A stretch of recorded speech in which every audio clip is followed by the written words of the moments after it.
الحمد للہ رب العالمین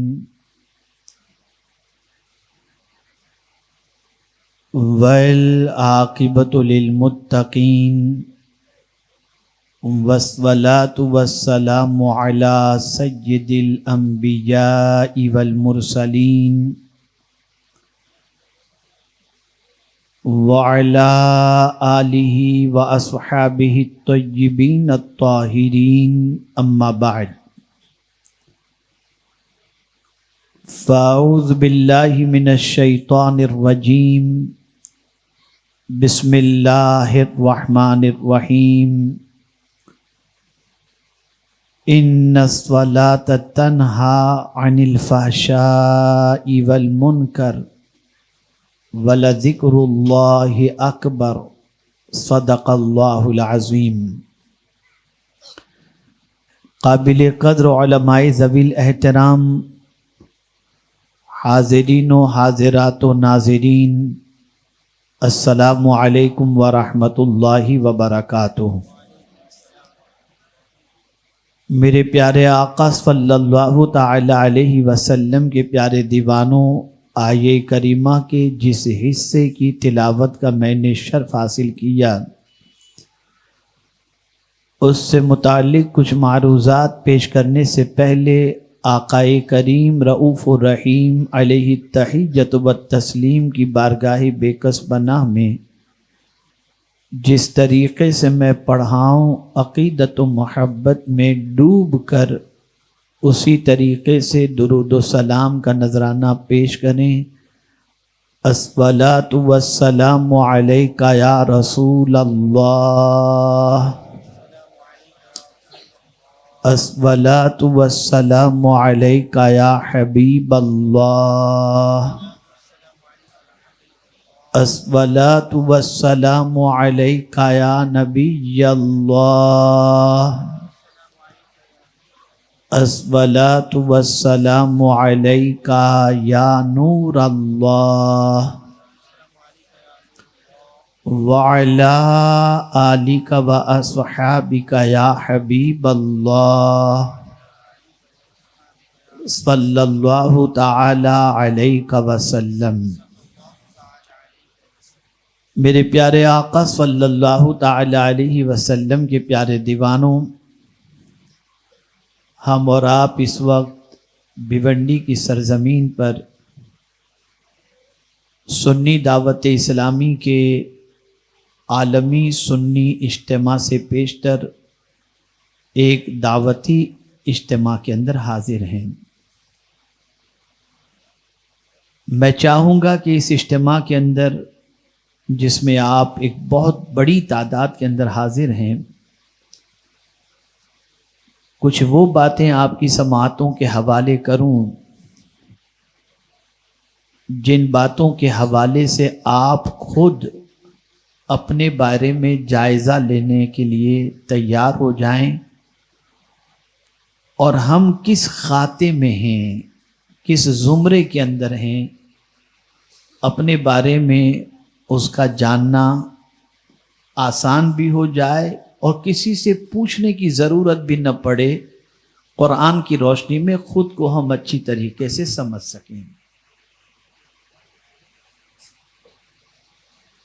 بہت سارے خطیبوں سے آپ نے یہ آیہ کریمہ سماعت فرمائی ہے اور کئی مرتبہ سن چکے ہیں کہ نماز بے حیائی اور بری باتوں سے روکتی ہے، اور ممبئی اور اطراف ممبئی اور قرب و جوار سے متعلق میں یہ بات کہنے میں حق بجانب ہوں کہ الحمدللہ بھیونڈی ہو، ناسک ہو، ممبئی ہو، مالیگاؤں ہو، سورت ہو، اس قسم کے بہت سارے علاقے ہیں جہاں پر مسجدوں میں نمازیوں کی تعداد کے اندر جوانوں کی تعداد بہت بڑی نظر آتی ہے۔ لیکن ایک سوال درپیش ہے کہ جوانوں میں ادائیگی صلاۃ کا جذبہ تو نظر آ رہا ہے، لیکن نماز کا اثر نظر نہیں آ رہا۔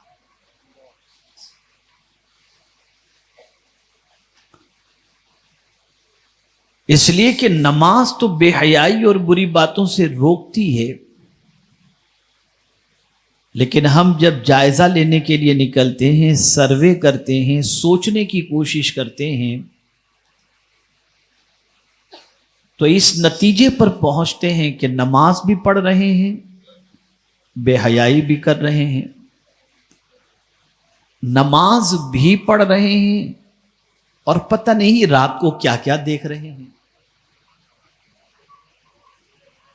نماز بھی پڑھ رہے ہیں، لوگوں کا پیسہ بھی غبن کر رہے ہیں، نماز بھی پڑھ رہے ہیں، جھوٹ بھی بول رہے ہیں، نماز بھی پڑھ رہے ہیں، گالی گلوچ بھی کر رہے ہیں، تو کیا یہ تاثیر نماز کی 1400 سال پہلے کے لیے تھی، آج نہیں ہے؟ کہ 1400 سال پہلے نماز بے حیائی اور بری باتوں سے روکتی تھی اور آج نہیں روکے گی؟ تاثیر بدل گئی نماز کی؟ تو میں آپ کو سمجھاؤں، کچھ چیزیں ایسی ہیں جس کی تاثیر کبھی نہیں بدلتی، لیکن کچھ وجوہات کی بنیاد پر بدل جاتی ہے۔ مثال کے طور پر مرچ کو لے لیجئے آپ، مرچ کی تاثیر ہے کہ منہ جلا دے، کچی مرچ آپ کھائیں گے تو آپ کو تیکھا لگے گا، تیکھا پن اس کا محسوس ہوگا، تو تاثیر نہیں بدلی مرچ کی۔ برف کی تاثیر ٹھنڈک پہنچانا ہے یا ٹھنڈا ہونا ہے، اس کی بھی تاثیر نہیں بدلی۔ آگ جلانے کے لیے ہے، آج بھی جلاتی ہے آگ، اس کی تاثیر نہیں بدلی، لیکن ہاں تاثیر اس وقت بدلتی ہے جب ملاوٹ پیدا ہو جائے۔ اگر مرچ کے اندر اوریجنل کے ساتھ کچھ چیزیں ایسی مل جائیں جو تاثیر کو ضائع کر دینے والی ہوں تو مرچ اپنی تاثیر کو ختم کر دیتی ہے۔ ایسے ہی برف کے ساتھ کسی چیز کی آمیزش ہو جائے، تاثیر بدل جاتی ہے۔ اسی کے ساتھ آگ کا معاملہ بھی آپ لے سکتے ہیں کہ میرے پیارے آقا صلی اللہ تعالی علیہ وسلم کے پیارے دیوانوں، یہ الیکٹرک ہے، اور آپ دیکھیں آگ کو اگر دوسرے اینگل سے سیٹ کیا جائے، بجلی کو سیٹ کیا جائے، بجلی کا کام جلانا ہے، لیکن ہم دیکھتے ہیں کہ جب اس کو کئی پروسیس سے گزارا جاتا ہے تو ہمارے گھر میں جو ایئر کنڈیشن ہمیں ٹھنڈک پہنچاتا ہے، یہ اس تاثیر اور اس کی مطلب ملاوٹ کی وجہ سے تاثیر بدل جاتی ہے۔ فریج کو لے لیجیے، تاثیر بدل جاتا ہے، ٹھیک ہے، تاثیر بدل جاتی ہے۔ تو جب کسی چیز کی ملاوٹ ہو جائے تو تاثیر بدلتی ہے، ورنہ حقیقت یہ ہے اللہ نے جو تاثیر رکھی ہے جس چیز کی، وہ تاثیر اس کے اندر موجود ہے۔ تو پتہ چلا کہ نماز پڑھنے کے باوجود بھی آج مسلمان بے حیائی کیوں کر رہا ہے، نماز پڑھنے کے باوجود بھی مسلمان کی زندگی کیوں نہیں بدل رہی، نماز پڑھنے کے باوجود مسلمان رات کو پتہ نہیں کیا کیا دیکھتا ہے، نماز پڑھنے کے باوجود مسلمان کی زندگی میں سچائی نہیں آ رہی، نماز پڑھنے کے باوجود مسلمان گالی گلوچ کیوں کر رہا ہے، نماز پڑھنے کے بعد اس کی زندگی میں تقویٰ کیوں نظر نہیں آتا، نماز پڑھنے کے بعد بھی اس کی زندگی میں امانت و دیانت کیوں نظر نہیں آتی، نماز پڑھنے کے باوجود وہ ماں باپ کا نافرمان کیوں نظر آتا ہے۔ تو میرے پیارے آقا صلی اللہ علیہ وسلم کے پیارے دیوانوں، وہ نماز کا قصور نہیں ہے، نماز تو اس کی تاثیر اپنی جگہ پر رکھتی ہے، لیکن نماز جس طریقے سے پڑھنا چاہیے اس طریقے سے نماز ادا نہیں ہو رہی، جن ارکان کی رعایت کے ساتھ نماز پڑھنی چاہیے اس کی رعایت نہیں ہو رہی ہے، جس قانون کے ساتھ نماز پڑھنی چاہیے اس قانون کے ساتھ نماز ادا نہیں ہو رہی، جس طریقے سے توجہ کے ساتھ نماز ادا کرنا چاہیے نماز ادا نہیں ہو رہی، ورنہ نماز اپنی جگہ پر اس کی تاثیر رکھتی ہے۔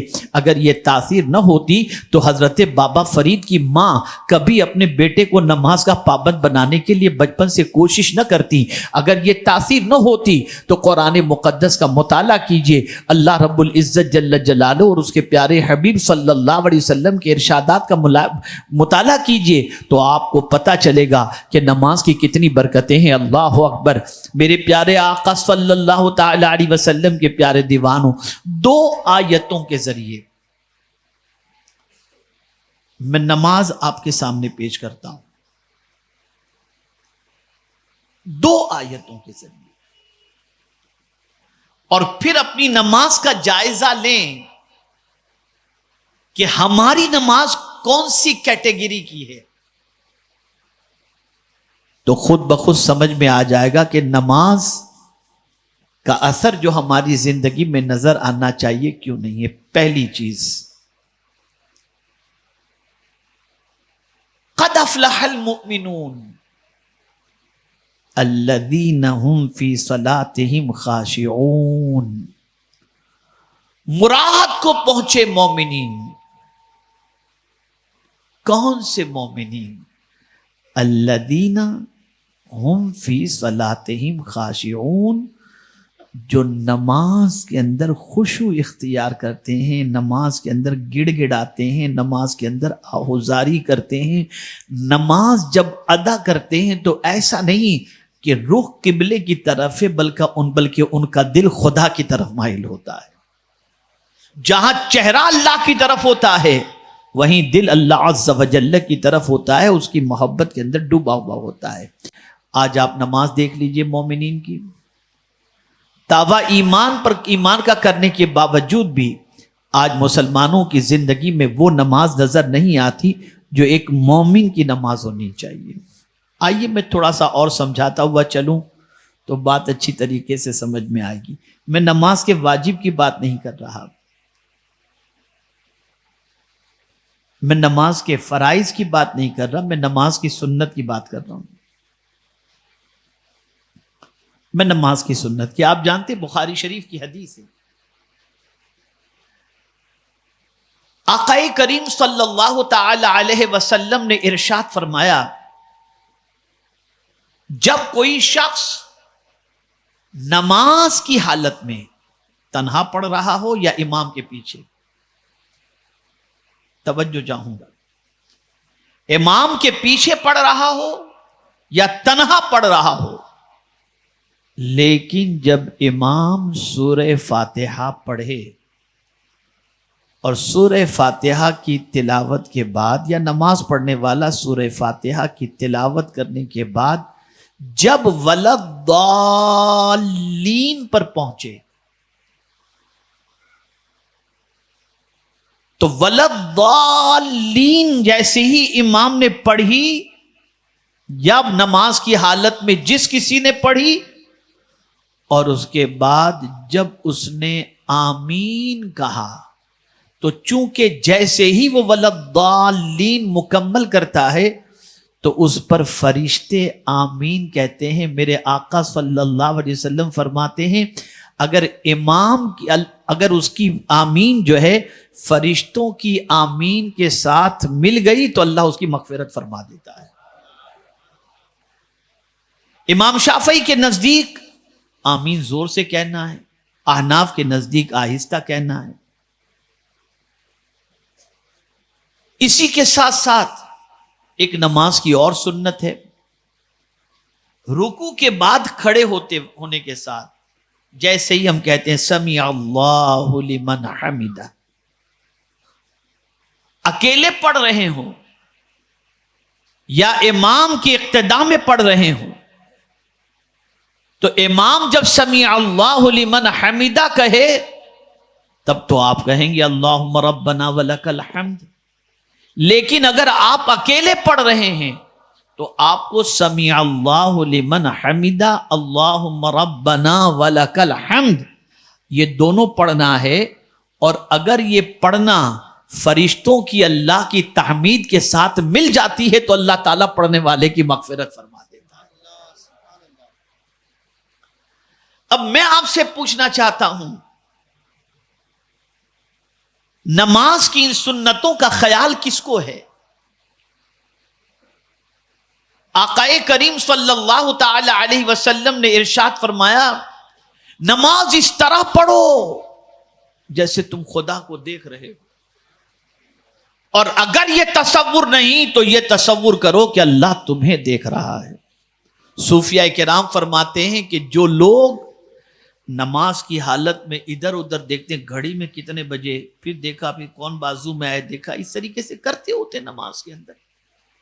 تو صوفیاء کرام فرماتے ہیں جب کوئی نماز میں ادھر ادھر دیکھتا ہے نا، کبھی گھڑی دیکھ لی، کبھی دیوار، کبھی زیب و زینت، تو غیب سے ندا آتی ہے میرے بندے کیا مجھ سے بھی کوئی خوبصورت ہے جسے تو دیکھ رہا ہے؟ کیا وجہ تھی کہ مولا علی کرم اللہ تعالی وجہہ الکریم کے پیر مبارک میں تیر لگ گیا؟ نکالنے جاتے تو تکلیف ہوتی. فرمایا جب میں نماز پڑھوں تو تیر نکال لینا، مجھے پتہ تک نہیں چلے گا. وہ مومن کی نماز تھی. ایسی نمازیں انسان کی زندگی میں انقلاب پیدا کرتی ہیں. پہلی چیز تو ہم یہ سمجھیں کہ ہم نماز پڑھتے کیوں ہیں.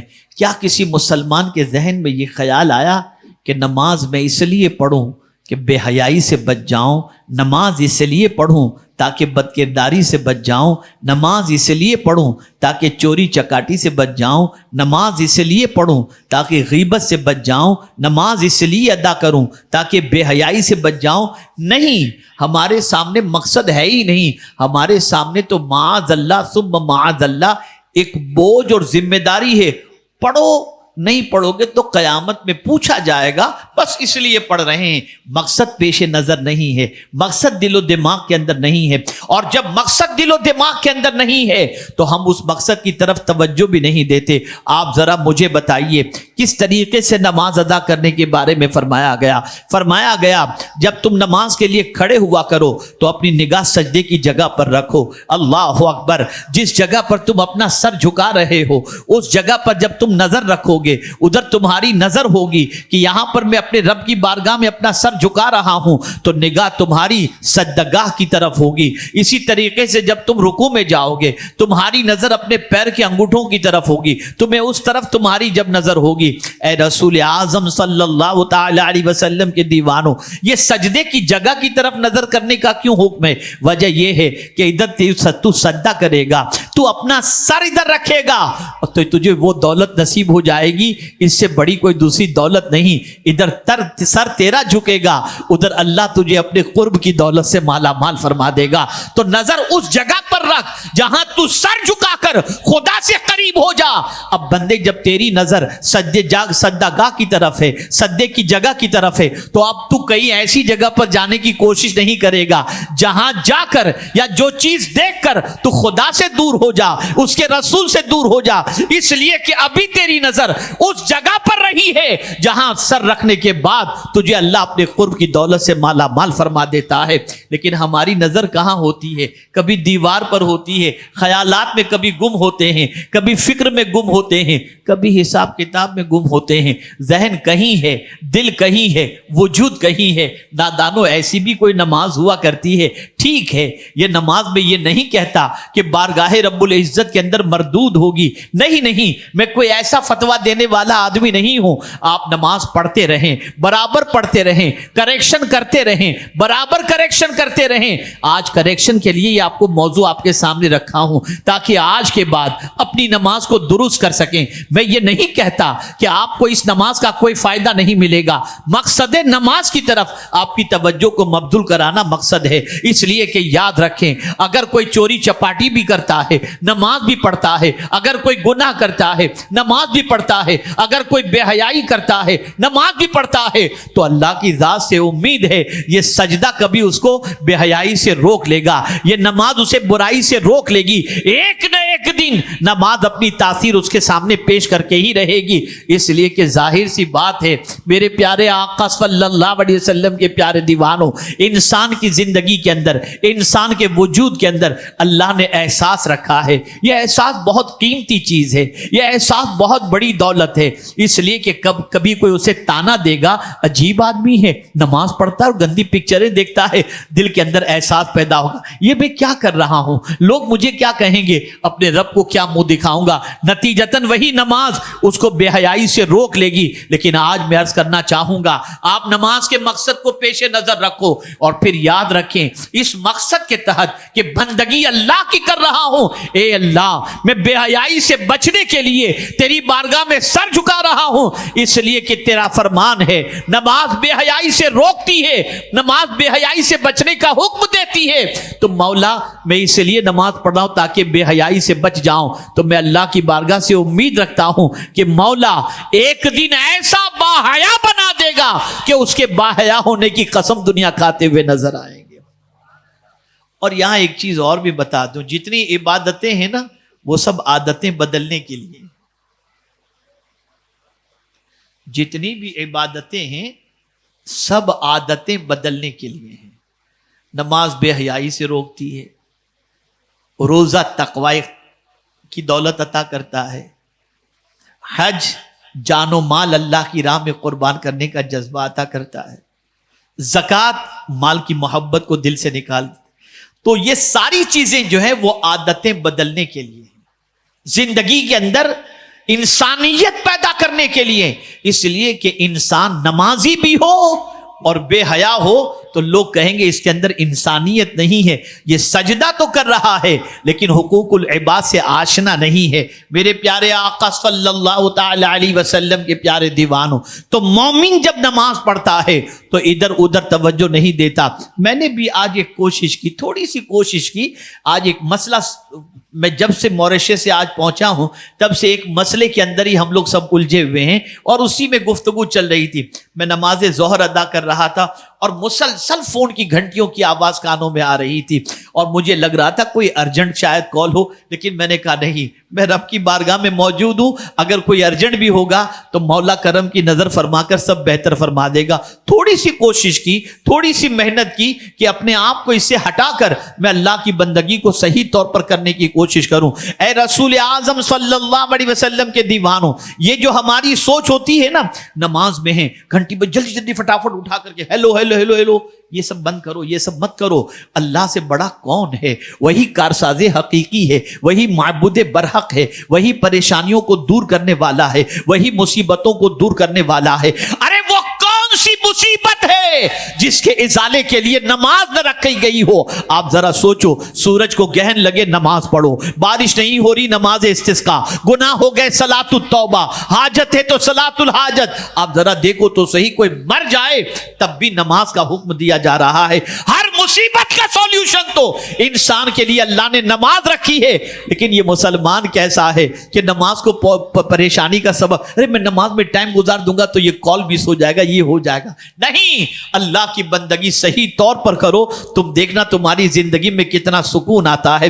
مجھے تو آقا کریم صلی اللہ علیہ وسلم کا یہ ارشاد قلب کو راحت پہنچانے کے لیے بڑا عظیم ہمارے لیے ارشاد ہے۔ اللہ اکبر۔ صحابہ کرام علیہم الرضوان فرماتے ہیں آقا کریم صلی اللہ علیہ وسلم جب کبھی مضطرب ہوتے تو حضرت بلال سے فرماتے ارحنا یا بلال، اے بلال مجھے راحت پہنچاؤ۔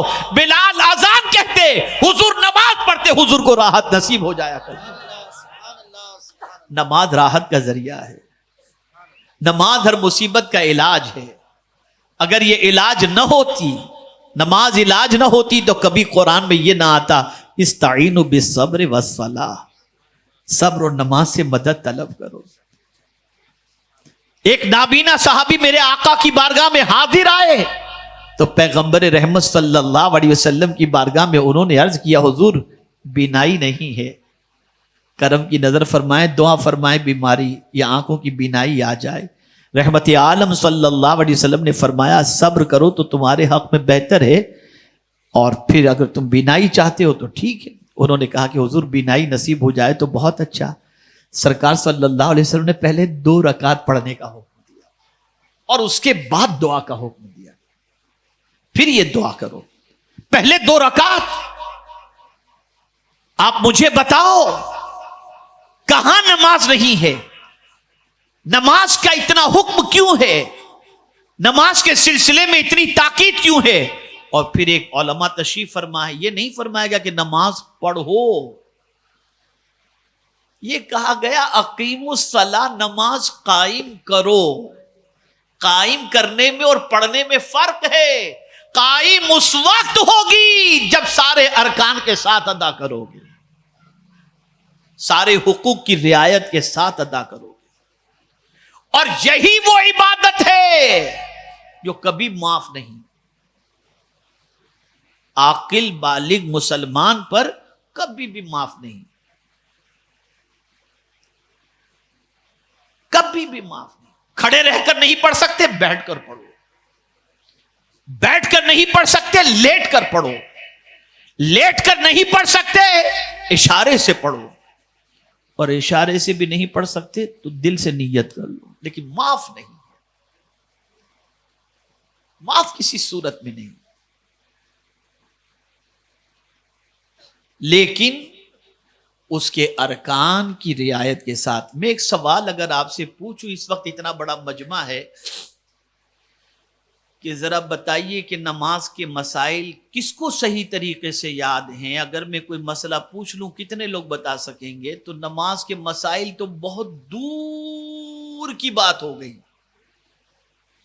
فرائض بھی بہت ساروں کو یاد نہیں ہوں گے، واجبات بھی بہت ساروں کو یاد نہیں ہوں گے۔ اب آپ کو معلوم ہی نہیں ہے تو پھر اب آپ مجھے بتائیے کہ وہ نماز اثر کہاں سے دکھائے گی؟ اور معلوم نہیں ہے تو افسوس ہے ایسے مسلمان پر جو نماز کے مسئلے کو سیکھنے کے لیے تیار نہیں، اپنے رب کی بارگاہ میں حاضر کیسے ہوا جائے یہ سیکھنے کے لیے بھی تیار نہیں، اور اس کے لیے اس کے پاس وقت نہیں۔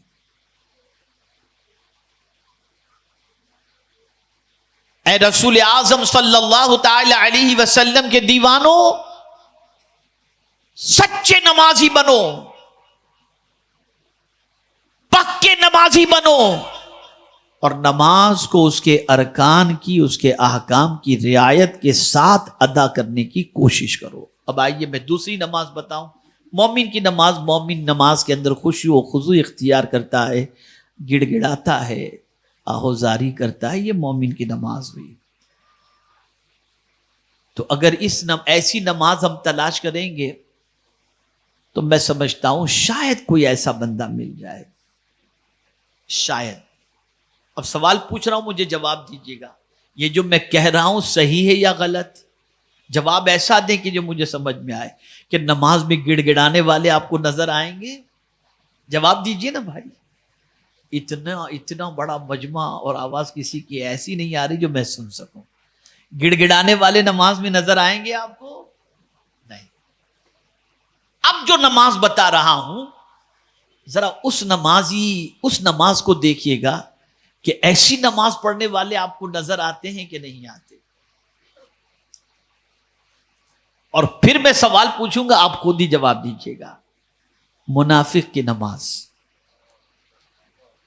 اب منافق کی نماز کیسی ہے؟ تو قرآن کہتا ہے اذا قاموا الی الصلاۃ قاموا کسالی، جب نماز کے لیے کھڑے ہوتے ہیں تو بڑی سستی کے ساتھ۔ اب یہ میں نے قرآن میں منافق کی نماز کا تذکرہ کر دیا، یہ تذکرہ ہے۔ تو مطلب یہ ہوا کہ منافق بھی نماز پڑھتا ہے، مومن بھی نماز پڑھتا ہے، لیکن مومن جب نماز پڑھتا ہے تو اس کی نماز کی شان جدا ہوتی ہے، اور منافق جب نماز پڑھتا ہے تو اس کی شان جدا ہوتی ہے۔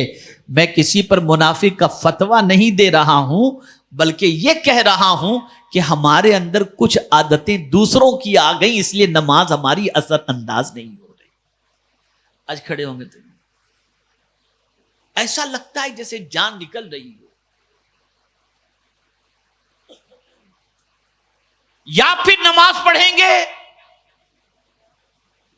تو انتظار کریں گے کب وقت ختم ہونے کے قریب، اور 10 منٹ باقی، اللہ یار، اور کچھ لوگ قضا بھی کر دیتے ہیں۔ تو قرآن کہتا ہے فویل للمصلین، بے نمازی کی بات نہیں ہے، ویل ہے ان نمازیوں کے لیے الذین هم عن صلاتهم ساہون، جو اپنی نمازوں کو بھلا چکے ہیں، وقت گزرنے کے بعد پڑھتے ہیں، ارکان کی رعایت کے بغیر پڑھتے ہیں۔ بڑی عجیب سچویشن ہے۔ کریکشن کرو، اپنا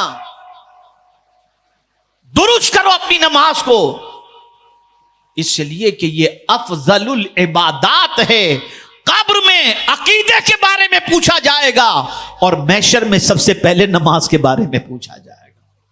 جس کی پرسش سب سے پہلے ہوگی اس کو سب سے پہلے درست کرو, اس کو سب سے پہلے کریکٹ کرو. اور نماز سے پہلے وضو کو بھی ذرا درست کر لو, وضو کو بھی درست کر لو. کتنی بڑی فضیلت. نماز کے بارے میں تو حضور صلی اللہ علیہ وسلم نے فرمایا کسی کے گھر نہر بہ رہی ہو اور آدمی اگر 5 وقت اس نہر کے اندر غسل کرے دن میں 5 مرتبہ, تو کیا اس کے جسم کے اوپر کوئی گندگی باقی رہے گی؟ صحابہ نے کہا نہیں. آقا کریم صلی اللہ علیہ وسلم نے فرمایا جب کوئی 5 وقت کی نماز پڑھتا ہے تو جس طریقے سے وہ نہر اس میں 5 مرتبہ دن میں غسل کرنے والے پر کوئی گندگی نہیں رہتی, ایسے نماز پڑھنے والے کے گناہوں کو بھی اللہ معاف فرما دیتا ہے. یہ نماز کی فضیلت. لیکن قربان جائیے, نماز سے پہلے آپ کو وضو کرنا ہے. میرے آقا صلی اللہ علیہ وسلم ارشاد فرماتے جب کوئی وضو کرتا ہے تو چہرہ دھوتا ہے تو اللہ چہرے کے گناہ معاف کر دیتا ہے, ہاتھ دھوتا ہے ہاتھ کے گناہ معاف کر دیتا ہے, پیر دھوتا ہے پیر کے گناہ معاف فرما دیتا ہے. لیکن اس فرمان پر قربان جائیے, رحمت عالم صلی اللہ علیہ وسلم فرماتے ہیں کہ جو شخص وضو سے پہلے بسم اللہ الرحمن الرحیم پڑھ لے اللہ اس کے پورے جسم کے گناہوں کو معاف فرما دیتا ہے. پڑھتے ہو بیچارے مسجد کے ٹرسٹی لوگ لگا دیتے ہیں وضو خانے پر اتنا, پھر بھی یاد نہیں رہتا. بس جلدی, خالی مرنے کی جلدی نہیں ہے, باقی سارے کام میں جلدی. کوئی جلدی مرنا نہیں چاہتا اور کوئی جلدی بوڑھا ہونا نہیں چاہتا. یہ 2 چیزیں ایسی ہیں, یہ آدمی جلدی نہیں چاہتا. چاہتا ہے جوانی بھی لانگ ٹائم تک رہے اور موت بھی جلدی نہ آئے. بہت اچھی چیز ہے. حضور صلی اللہ علیہ وسلم سے پوچھا گیا کون سا مسلمان افضل؟ سرکار صلی اللہ علیہ وسلم نے فرمایا جس کو اللہ نے لمبی عمر دی اور وہ اس نے نیکی میں گزار دی وہ مسلمان سب سے افضل ہے. لمبی عمر کوئی گناہ کی چیز نہیں, لیکن جلدی اگر آدمی کرتا ہے تو نماز میں جلدی. یہ چور بتایا گیا نماز میں جلدی کرنے والے کو, چور بتایا گیا.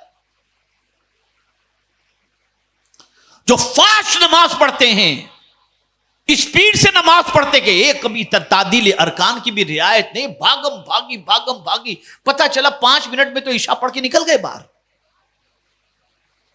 کیا پڑھا آپ نے؟ نماز کو درست کرو. اور ساتھ ہی ساتھ یہ بات بھی ہمیشہ کے لیے ذہن میں رکھو, جب کبھی کوئی مصیبت آئے, جب کبھی کوئی پریشانی آئے, جب کبھی کوئی تکلیف دروازے پر دستک دے, جب مصیبتوں کے بادل منڈلانے لگیں, جب کوئی پریشانی تمہارے دروازے پر دستک دینے لگے, بس اللہ کی بارگاہ کے اندر کھڑے ہو جاؤ, 2 رکعت نماز صلاۃ الحاجت کی پڑھ لو. اس کے بعد اپنے رب کی بارگاہ میں دعا کرو. رب کریم ہے, جو اس کی بارگاہ میں جھک جاتا ہے اسے مولا کہیں اور جھکنے نہیں دیتا, اسے اٹھا لیتا ہے. کوشش کرو, نماز کے لیے محنت کرو. میرے پیارے آقا صلی اللہ تعالی علیہ وسلم کے پیارے دیوانوں, لائٹ چلی جائے تو بے چین ہو جاتے ہو. فین بند ہو گیا, گرمی کا موسم ہے, اے سی خراب ہو گیا, اے سی بند ہو گیا, لائٹ چلی گئی, بے چین ہو گئے. اندھیرے میں کہیں جانے میں ڈر لگتا ہے. ہو سکتا ہے آپ یہ طے کر لو کہ میں جہاں اندھیرا ہوگا وہاں نہیں جاؤں گا اور آپ نہ جاؤ, لیکن ایک اندھیری جگہ ایسی ہے جہاں جانا ہی ہے, 1000 نہ چاہو پھر بھی جانا ہے, یقیناً جانا ہے, ہر ایک کو جانا ہے. اور وہ کون سی جگہ ہے؟ وہ قبر ہے. وہ اندھیری جگہ قبر ہے, قبر جہاں جانے سے کوئی نہیں بچ سکتا. لیکن مجھے بتاؤ, کبھی آپ نے سوچا کہ وہاں کی روشنی کیا ہے؟ وہاں بھی تو اندھیرا ہوگا. لیکن یا رسول اللہ, آپ کی عظمتوں پر قربان کہ آپ نے کتنا عظیم نسخہ عطا فرما دیا. ہم چھوٹے دل والے اندھیرے سے گھبراتے ہیں اور ہمارے پاس کوئی کنیکشن یا ایسی کوئی چیز نہیں کہ قبر کو روشن کر سکیں. حضور کوئی ایسی چیز بتا دیں جس سے قبر بھی روشن ہو جائے. حضور نے فرمایا نماز قبر کی روشنی ہے.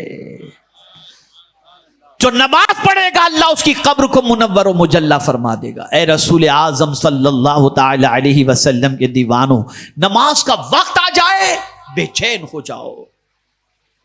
ہمارے کچھ لوگ نہ پڑھنے کے لیے بے چین ہوتے ہیں، قریب کھڑے ہوتے ہیں، مسجد کی اذان کی آواز آئے گی تو دیکھیں گے کوئی پکڑ کے لے تو نہیں جائے گا، بلکہ پوچھتے کتنے بجے اذان ہونے والی، اور اتنے بجے، اچھا میں بعد میں انشاءاللہ کل ملیں گے. کوئی پکڑ کے مسجد نہ لے جائے، نماز نہ پڑھا.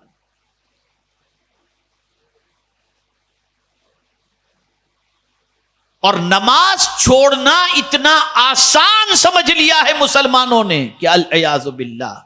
میں آپ کو بتاؤں، آپ نے دیکھا ہوگا سکرات کے عالم میں جو ہوتے ہیں نا، ان کو ایک ایک چمچ جو ہے وہ آب زمزم پلایا جاتا ہے.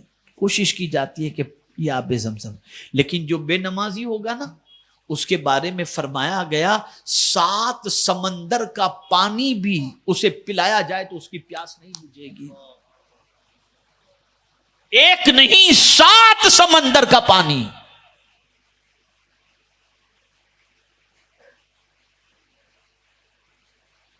بس ایک واقعہ عرض کر کے میں اپنی گفتگو کو ختم کرتا ہوں.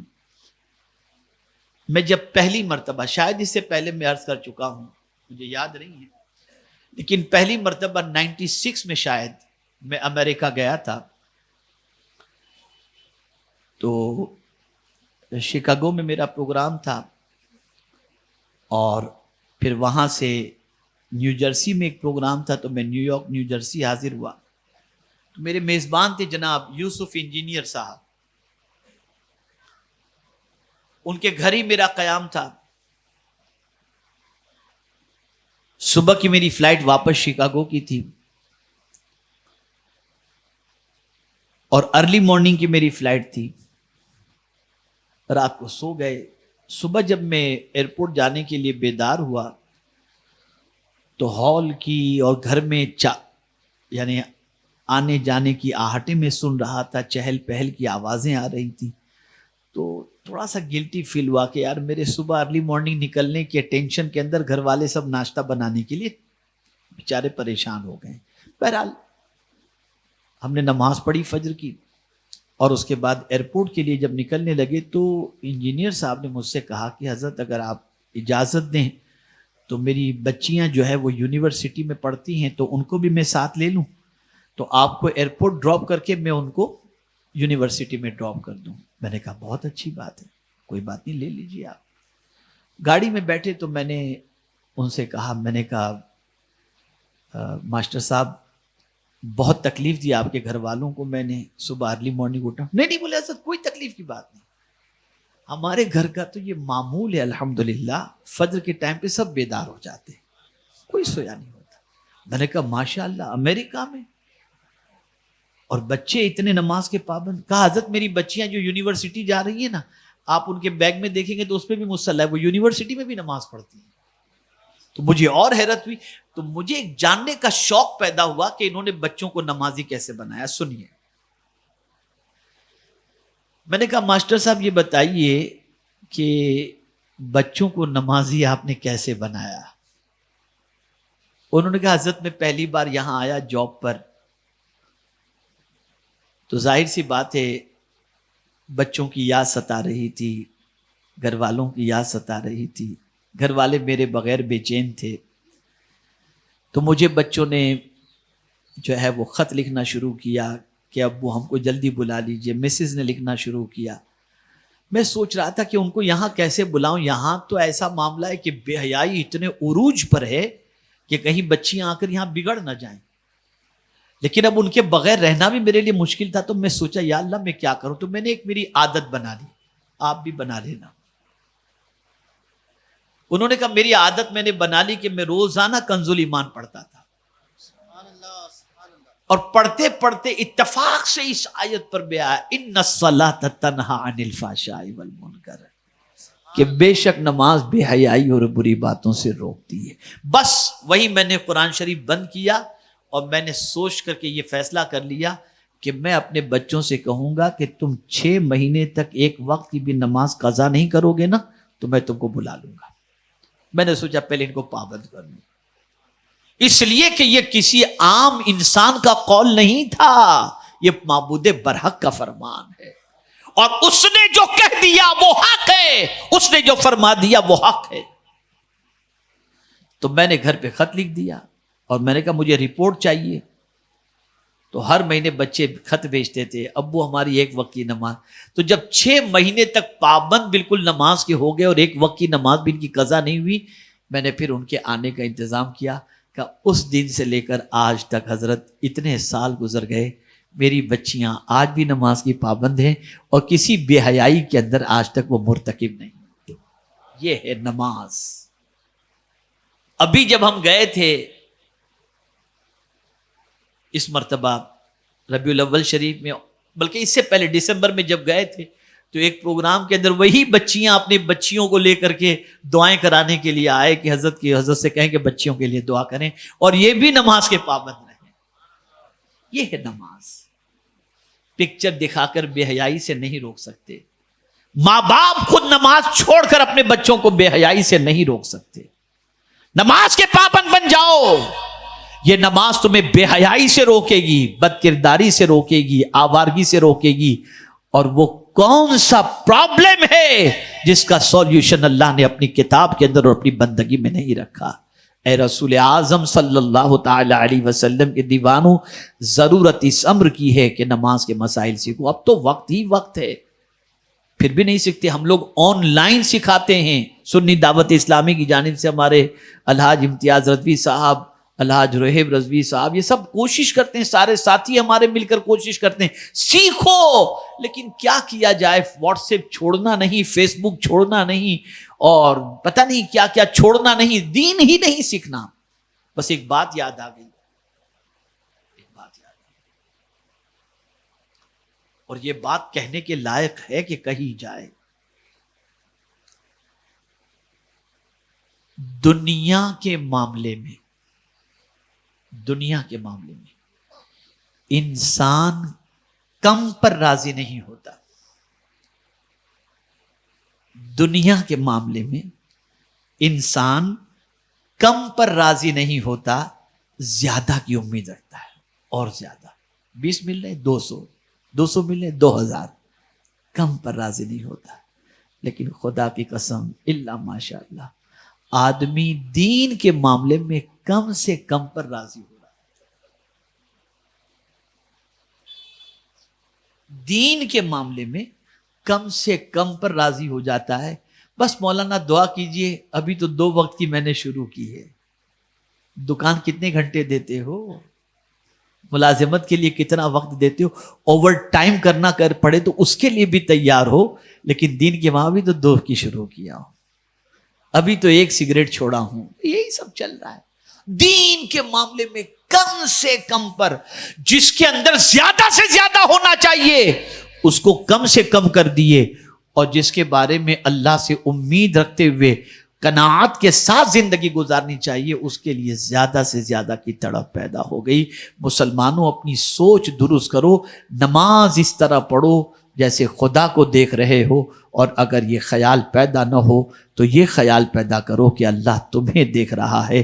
نماز کو نماز کے طور پر پڑھو، اللہ کی بندگی کے اعتبار سے پڑھو، اللہ کی بارگاہ میں سربت سجود ہونے کے لیے اپنے دل کو بھی حاضر رکھو، اور نماز پڑھنے سے پہلے اللہ کی بارگاہ میں یہ بھی التجا کر لو، مولا فحاشی اور عریانیت اور بے حیائی کا سیلاب پوری دنیا کو اپنی لپیٹ میں لینے کی کوشش کر رہا ہے، مولا میں نماز کے لیے حاضر ہو چکا ہوں، اور تیرا فرمان حق ہے، اے اللہ میں سدھرنا چاہتا ہوں، مجھے ایسی نماز پڑھنے کی توفیق عطا فرما جو مجھے بے حیائی سے بچا لے، بد کرداری سے بچا لے۔ ماحول بے حیائی کا اتنا بڑھ چکا ہے کہ میرے پیارے آقا صلی اللہ علیہ وسلم کے پیارے دیوانوں، بڑی معذرت کے ساتھ، پاک دامن نوجوان اور پاک دامن نوجوان لڑکی اگر آج تلاش کرنا چاہیں تو بہت مشکل ہوتا جا رہا ہے، الا ماشاء اللہ۔ بہت حالات خراب ہو گئے، بہت حالات خراب ہو گئے۔ اس لیے سوچ بدلو، بے حیائی سے بچنا ہے، نماز صحیح طور پر ادا کرنے کی کوشش کریں۔